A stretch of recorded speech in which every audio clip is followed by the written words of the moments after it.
welcome back to our channel. So today I'm going to tell you that how can we use subtotals option in calc.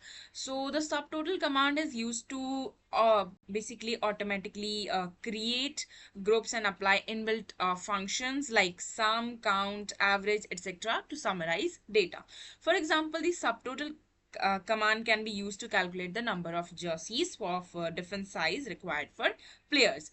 To insert subtotal values in a worksheet or into a worksheet, basically, we just need to select the ranges of cell with values for which subtotal function needs to be implemented. Ensure that the column must have labels. So as I have created this dummy data of name of the player and jersey size. So these do have the basically columns have the labels, name of the player and jersey size. So first of all, we need to select this and then click on the data menu, and here then select subtotals, and subtotal dialog box appears on the screen. So in the group by box, select the column for which subtotal is required. If the contents of the selected column change, the subtotals are automatically recalculated. So here I'll select jersey size.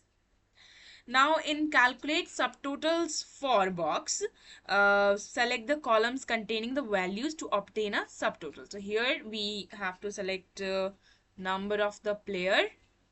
And now in the use function box, select the desired function to calculate the subtotals. Here we have used count function.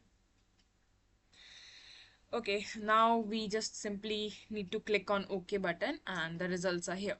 So basically you can see that for a large vast data we can use this function. It was quite a easier data just to make you understand that how can we use this option in calc, excel, everywhere this needs the same step, and this is very simple and very good option for us to do a big calculation. I hope everything is clear. If anything is not clear, just comment down below. I hope I would be able to clear your doubts.